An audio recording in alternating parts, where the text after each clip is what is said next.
All right. Hey, good morning, Mr. Robinson here. All right, y'all know who I am. Um, so, hey, what can I say? You're getting ready to learn some knowledge here about some civics and economics, and I'm telling you what, you're not going to get this anywhere else. All right. Like I said the other day, I put premium gas in my car this morning, and you're about to get some premium instruction. All right. And we're going to talk about something that's really important, the Constitutional Convention, all right, which basically is where the Constitution was laid out and the Constitution which governs our country still today. And so I'm gonna go over some of the more important aspects of this Constitutional Convention. So here we go. You ready? All right. Well, I'm ready. So that's what matters. All right. It's in Philadelphia, or was in Philadelphia, 1787. So notice that there. That is important. You're looking at 1787, which is 11 years after the Declaration was written. So for those 11 years, the country was governed under the Articles of Confederation. And as I've told you before in my lecture videos and PowerPoints and whatnot, the Articles of Confederation was too weak to hold up.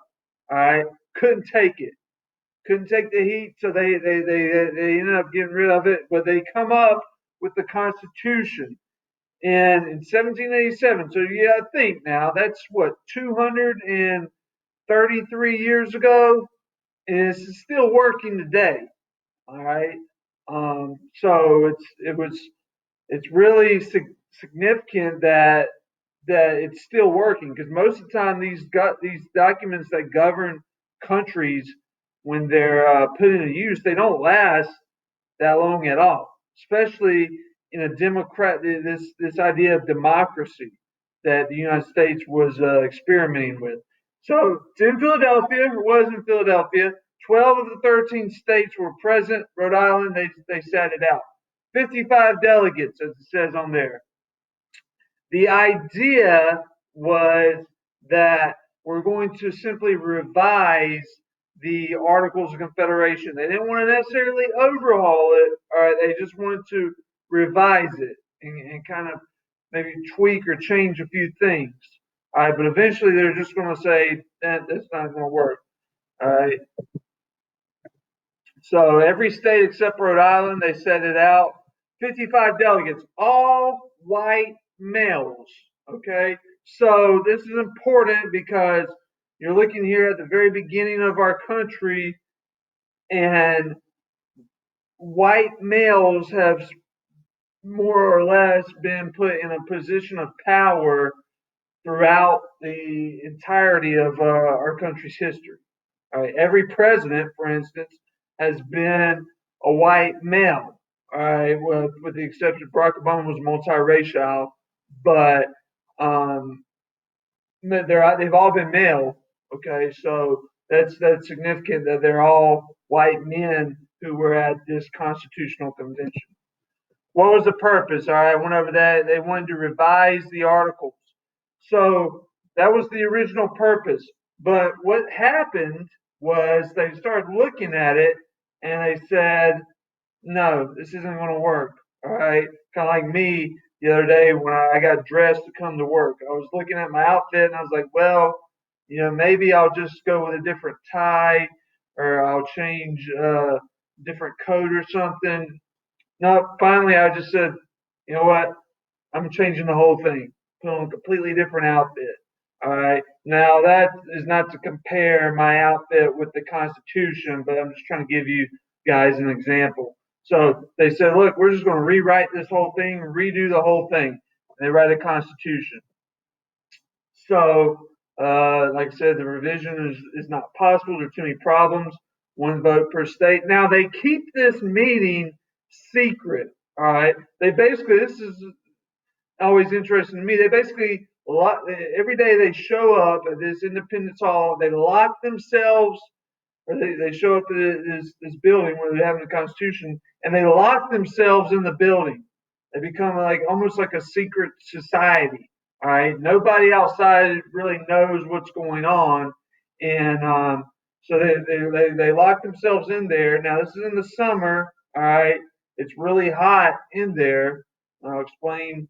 I'll get to what role that plays later. But they lock themselves inside the building and hammer out this Constitution. All right, they knew it was a work day.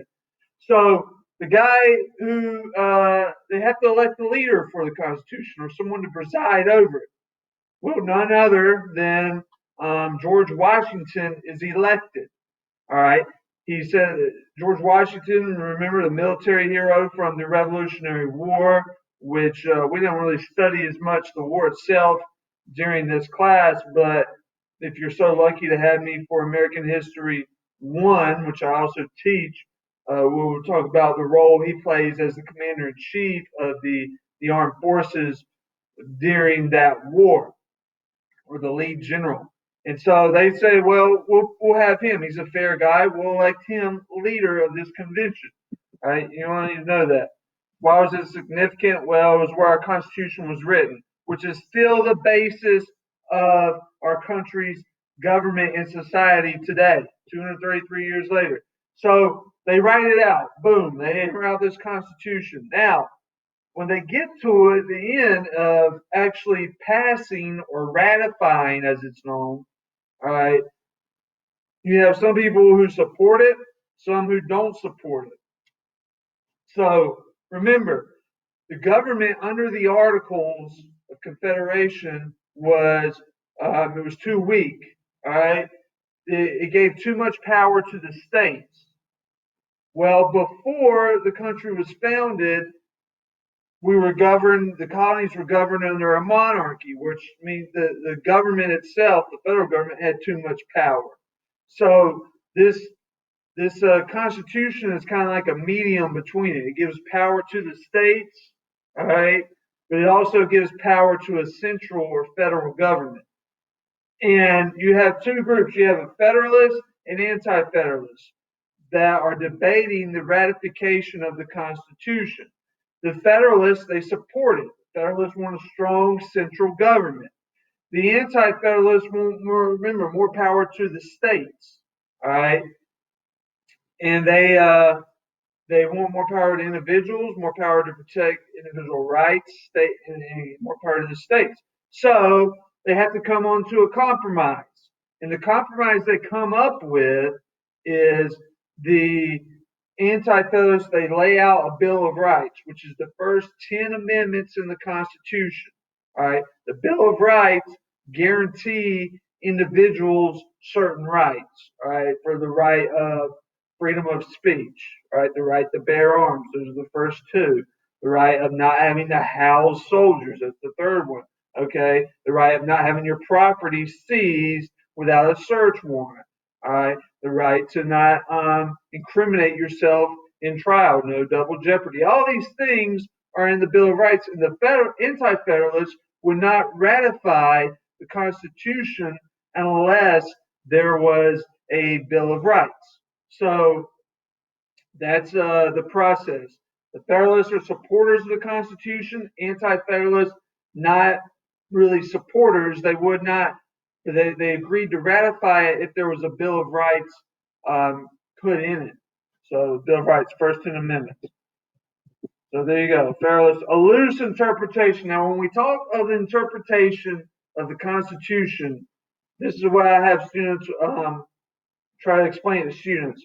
If I have a list of classroom rules over here that says the rules, I have like 3 rules. Say you have to pay attention, you have to be respectful to yourself, and you have to be respectful to others. Well, say one day a student has their phone out, and I'm like, look, that's against the classroom rules. Well, the student looks at my rules. I only have 3 up there, and they say, wait, that's not on the rules. I said, yeah, but I have the power to, that's what I mean by the rules. That's what these rules mean, that you can't have your phone out. That's what paying attention means. That would be a loose interpretation, meaning that just because it doesn't specifically state it in the rules or specifically state it in the Constitution doesn't mean that it's not implied. All right, it's where we have the idea of implied power. So the Federalists want to stretch the powers of the Constitution. All right, that's where it's a loose interpretation. Anti-federalists have a little bit different view of it. Separation of powers, a judiciary branch, and a vigorous or powerful executive branch. That's something that the Federalists push for. Remember, the Anti-Federalists are more weary or afraid of the central government having too much power. They may not necessarily want an executive branch because remember, the country had just been in a war or been under rule of Great England, not Great Britain or England, which was ruled by a king. All right. So this is something that the anti-federalists didn't necessarily want, the federalists wanted, and the idea of checks and balances.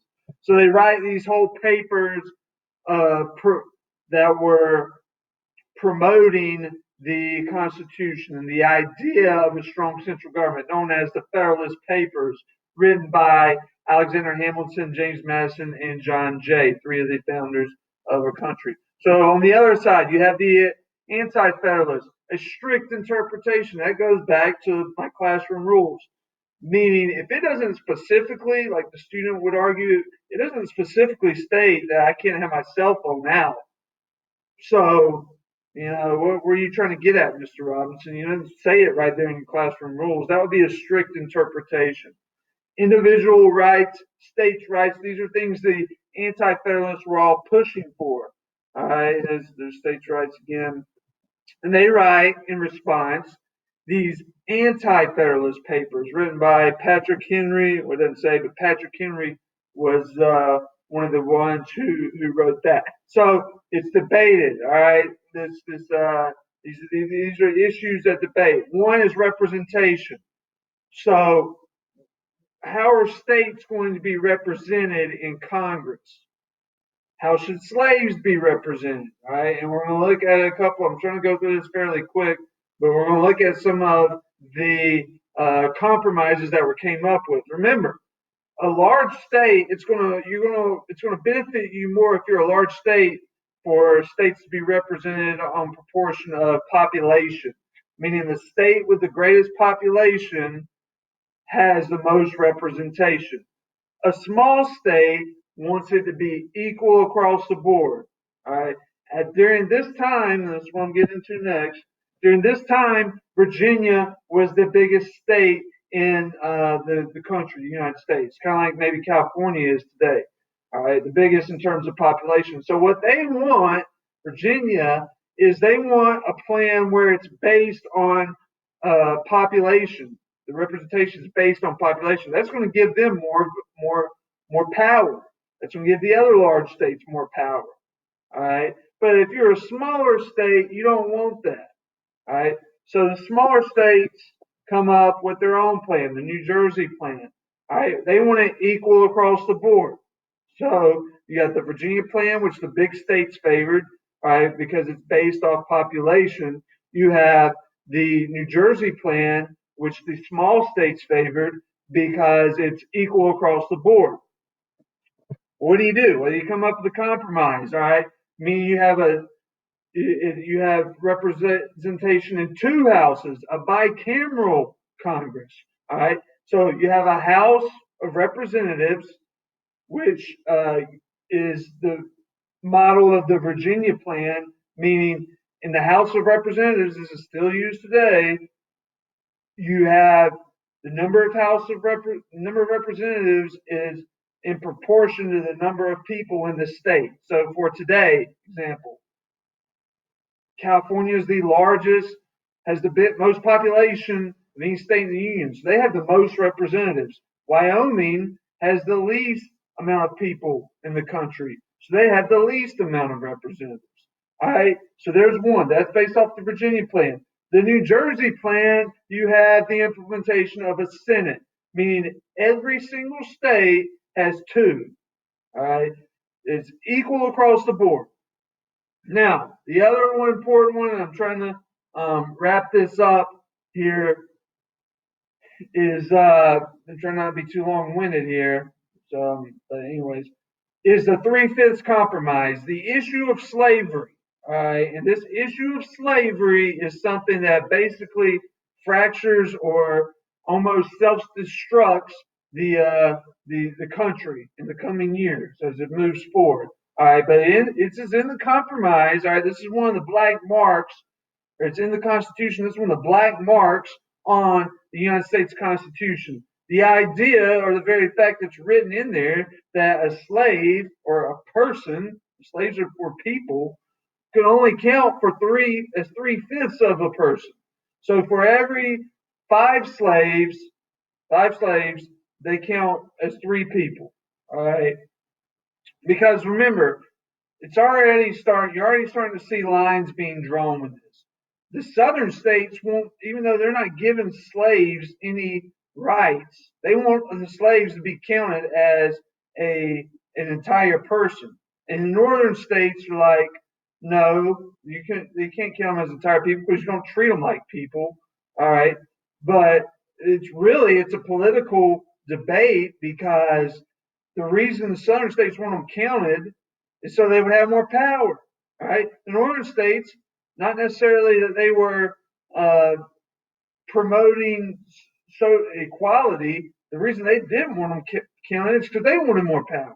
All right, so it's a political power struggle which is going on here with the issue of slavery. So they come to a compromise that they won't be counted as a full person, yet they won't be counted as no person at all. A slave is counted as three-fifths of a person, known as the three-fifths compromise.